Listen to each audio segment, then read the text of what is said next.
O candidato da oposição, Augusto Melo, foi eleito. A vitória, então, de Augusto Melo põe fim na chapa Renovação e Transparência. Não deu. A Inter de Limeira vence o Ituano e o Timão está fora das fases finais do Campeonato Paulista. Está eliminado. Uma das maiores arrancadas da história do Brasileirão, eu não tenho dúvidas, talvez até do futebol brasileiro. É impressionante o que fez o Corinthians. Todo mundo dava como rebaixado, fora das Copas.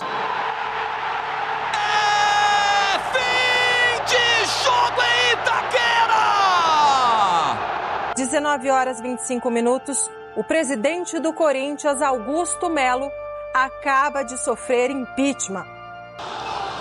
É tetra! É tetra! É tetra! O Corinthians é tetra, campeão da Copa do Brasil! Em novembro de 23, o Corinthians vivia um momento de virada, com dívidas astronômicas e um desempenho irregular em campo já há alguns anos, e o último título havia sido o Campeonato Paulista em 2019. A torcida clamava por mudanças, queria a saída do grupo de renovação e transparência, que estava no poder há anos. Então, Augusto Melo, empresário e corintiano, surge como a esperança, eleito com 66% dos votos. Acho que está na hora de uma mudança, né? Essa é a hora do sócio acordar, essa é a hora do sócio permitir que a gente possa ter uma nova gestão. É um grupo que está aí há mais de 16 anos, deixando de ser protagonista a cada ano, e essa é a grande chance do sócio. Ele é o responsável por hoje, por essa mudança, que é o que nós queremos, trazer o Corinthians de volta para o protagonismo, parar de passar o que nós estamos passando. Augusto então assume a presidência em janeiro de 24, prometendo transparência, contratações ousadas e o resgate da grandeza alvinegra. Mas o que parecia um novo começo logo se revela um teste de fogo, polêmica com patrocínio e uma equipe que ficou em risco de cair durante boa parte do Campeonato Paulista. E o início de Brasileiro decepcionante. Mas agora sim, agora como presidente nós vamos ser agressivos sim. Nós vamos partir para cima porque não vou abrir mão da gente ter um grande time para ganhar. O ano de 2024 parecia destinado ao pesadelo. Após o início de campanha irregular, o Corinthians mergulhou na zona de rebaixamento. Em agosto, o time acumulava apenas 22 pontos em 24 rodadas, com 66% de chance de queda para a Série B, números que ecoavam o trauma de 2007. O início de setembro não mudou nada, só trouxe mais sofrimento, mais algumas derrotas amargas e a situação cada vez pior na tabela. Rebaixamento mais próximo, time sem calendário para o próximo ano. Mas a fiel torcida acreditava, lotava a Neoquímica Arena. Mas após cada apito final, o silêncio era ensurdecedor. O Timão precisava de um milagre dos céus.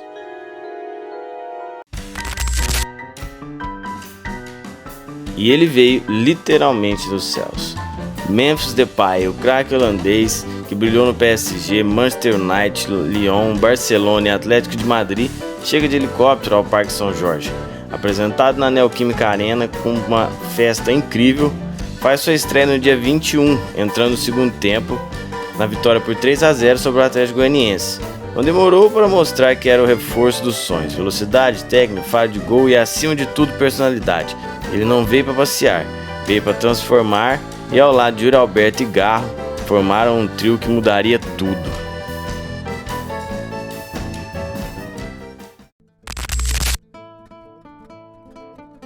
Outubro de 2024 e o Corinthians ainda na zona de rebaixamento. 18º lugar, torcida sofrendo, rebaixamento cada vez mais próximo, mas o Timão nunca se entrega. Começou ali, na 30ª rodada. Uma goleada por 5-2 sobre o Atlético Paranaense com um gol providencial e uma linda cobrança de falta do holandês, em um momento crucial do jogo. Depois veio o Cuiabá fora, vitória suada por 1-0. O clássico contra o Palmeiras, 2-0, a quebra de um jejum e a explosão da Neoquímica Arena. Yuri Alberto gira o corpo, cruzamento feito, lá do outro lado, Caio Paulista deixou de presente. Mateuzinho tá tentando arrumar espaço, bola rolada no carro! Gol! O Caio Paulista bobeou, acabou deixando uma bola que parecia perdida de presente pro Mateuzinho. Ele escora, chegou o Rodrigo Garro. Se uma bola só, Raniel e José Martínez. Ela tocou na cabeça do José Martínez, se manda o Garro. Palmeiras tá bagunçado no campo, o Garro jogou lá do outro lado. O Everton saiu atrás da bola, bateu Yuri! Gol! O Corinthians dá aula de contra-ataque na Neoquímica Arena. Precisou de apenas 1 no segundo tempo. A primeira saída de contra-ataque. Essa é bola certa, no pé certo. É bola no pé do armador, que manda lá do outro lado. A saída meio esquisita do goleiro Everton. Partiu atrás da bola, foi perdendo o tempo dela. Yuri Alberto não, chegou inteiro. Vitória fora de casa, 2-1. Cruzeiro, Vasco, Criciúma, Bahia. E fechou com 3-0 no Grêmio na última rodada. 9 vitórias consecutivas, recorde histórico do Corinthians no Brasileirão dos pontos corridos, igualando a Inter em 2020 e Galo em 2021. Memphis com seus 7 gols decisivos na reta final, Yuri Alberto virando artilheiro do Brasil com 31 gols na temporada, Galo regendo o meio de campo, Ramon Dias comandando a revolução. O time marcou 22 gols e sofreu só 7 nessa sequência. Saiu do Z4 direto para o 7º lugar, com 56 pontos, vaga na pré-Libertadores e na Copa do Brasil de 2025. Foi mais que uma arrancada, foi a prova de que quando o Corinthians acorda, o mundo treme, o abismo vira céu, porque a camisa pesa demais.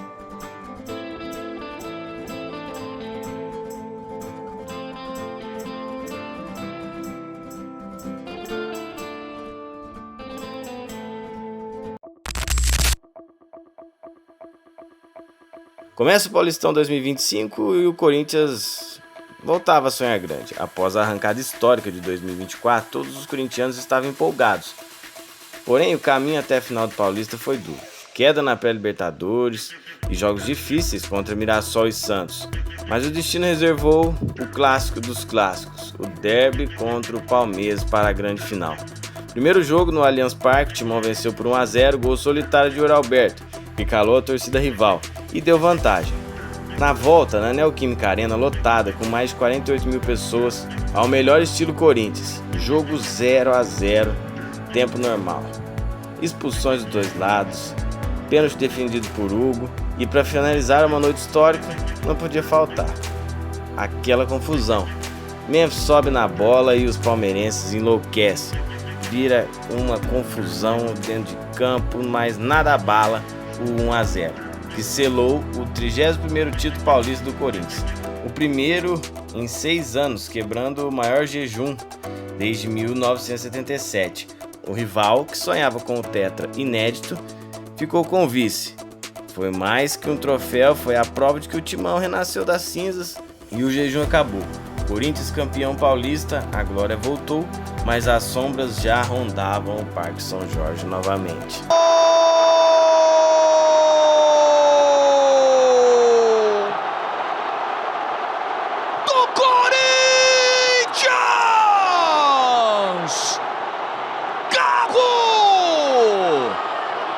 Jogado. E o Félix Torres só na bola fez o desarme. Carrilho. Fica mais aberto o jogo nesse segundo tempo. Memphis. Ia pra cima do Mike. Deu certo. Memphis. Carregou. Deu o tapa no Yuri Alberto. Tá dentro da área. Yuri Alberto pra perna direita. Vem pancada. Gol!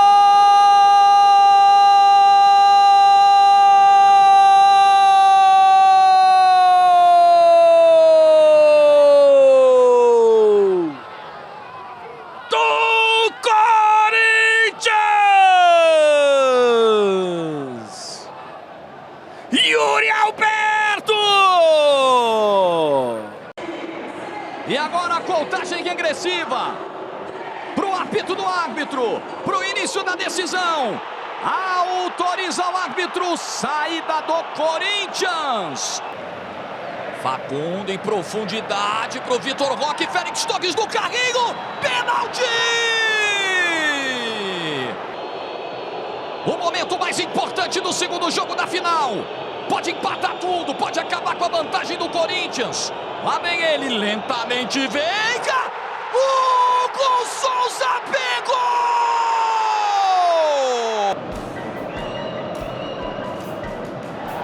Memphis protege, Felipe Anderson em cima. Aí o Memphis usou a experiência. É lateral. E ó, de novo, ó. Aí começa tudo, né? O Memphis tá na dele, tá ganhando tempo aqui na linha de fundo, tá prendendo a bola. Muitos fogos aqui dentro do estádio, inclusive, no escanteio que fica à direita do gol do Hugo, sinalizadores e alguns fogos mesmo. E aqui perto do setor setor sul, chinelo sendo arremessado, um par de chinelos já foi arremessado, muitos copos foram arremessados por aqui, lembrando que isso pode virar uma punição para o próprio Corinthians. A polícia começa a se movimentar dentro do gramado. Fim de jogo em Itaquera!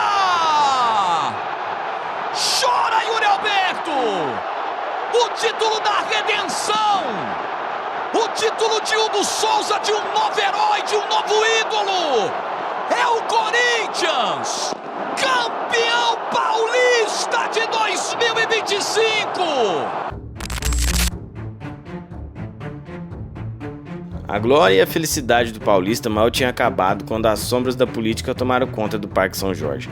Em maio de 25, a Polícia Civil indicia Augusto Melo por suspeitas de irregularidades nos contratos de patrocínio com a Vai de Bet. Acusação de furto, lavagem de dinheiro e associação criminosa. O Conselho Deliberativo, pressionado pela oposição, vota o afastamento cautelar em 26 de maio.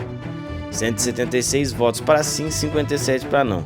Augusto Melo é suspenso imediatamente. Osmar Stable assume como interino, mas a crise não para. 3 meses depois, em 9 de agosto, a Assembleia de Sócios no Parque São Jorge ratifica o impeachment definitivo. 1.413 votos a favor da destituição contra 620 contrários. Augusto Melo deixa o cargo para sempre e se torna inelegível. O clube que acabara de quebrar o jejum com o título estadual agora lidava com a estabilidade na gestão, mudança da diretoria, saída de aliados, risco de transferban por dívidas. A torcida estava dividida. Uns pediam transparência, outros viam como perseguição. Enquanto o time oscilava em campo, o Corinthians provava mais uma vez que sua história é feita não só de gols, mas de lutas. A crise política testou a resiliência do elenco e o futebol, como sempre, foi o refúgio.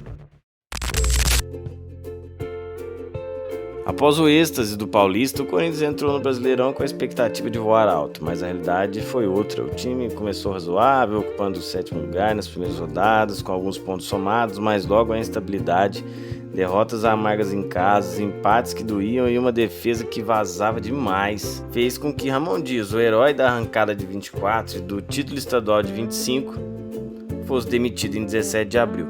A diretoria tentou o Tite, mas ele priorizou a saúde mental. Então entrou o Dorival Júnior na jogada, em 28 de abril, trazendo experiências e mudanças táticas, deixando o time mais equilibrado, resgatando jogadores como o Maicon, que estava meio descanteado, e ajustando a defesa.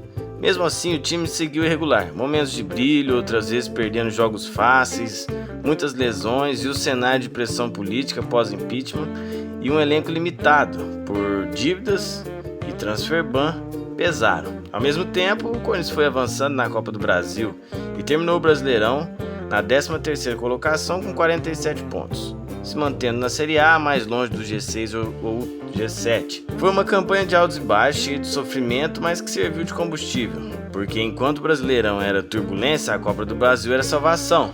O Brasileirão terminado, o foco mudou, a alma copeira acordou e o timão, mesmo oscilando no Brasileiro, guardava forças para o maior objetivo da temporada.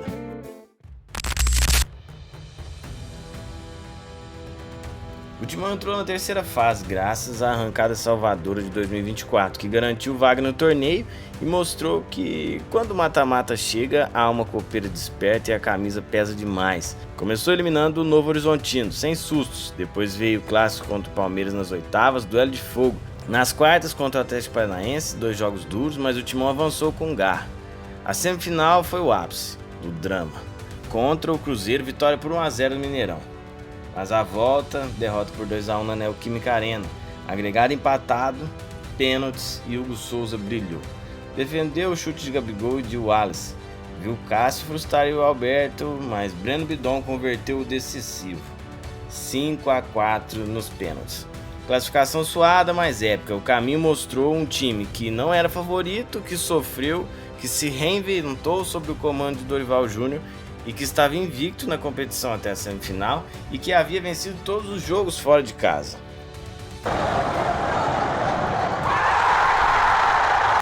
Chegamos então à grande final. O jogo de ida na Neoquímica Arena, dia 17 de dezembro. Terminou 0-0, um jogo trucado, tenso. O Hugo faz boas defesas, o Corinthians faz um jogo muito ruim e abaixo do que era esperável. E por incrível que pareça, o Vasco poderia até ter ganhado o jogo. Mas futebol é isso. Não fez, não adianta chorar. Chegamos ao Maracanã dia 21/12 em 2025. E mais uma vez todos apontando o Vasco como favorito, por jogar em casa, mais de 67 mil torcedores. Um clima de final épico. O jogo começa bem acelerado para ambos os lados, porém o Corinthians um pouco melhor. Até que aos 18 minutos, gol de Yuri Alberto. Primeiro tempo, lançamento de Mateuzinho, domínio difícil, finalização precisa.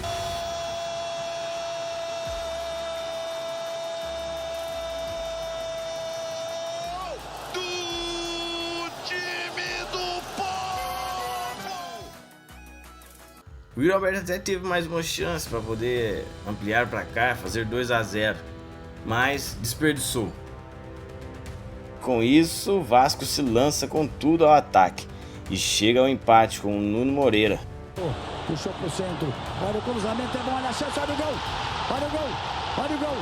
Voltamos ao segundo tempo, até que aos 17 minutos, em uma linda jogada de Breno Bidon, que acha Mateuzinho lança Yuri, que rola a bola e Memphis Depay, o iluminado, o holandês voador, faz 2-1. E o Vasco, perdendo por 2-1, vai pro tudo ou nada. Dorival então faz mudanças de estratégias para dar sangue novo ao time e segurar o resultado. Hugo Souza ainda faz uma bela defesa em uma bomba de Ryan nos acréscimos, mas o caminho estava traçado.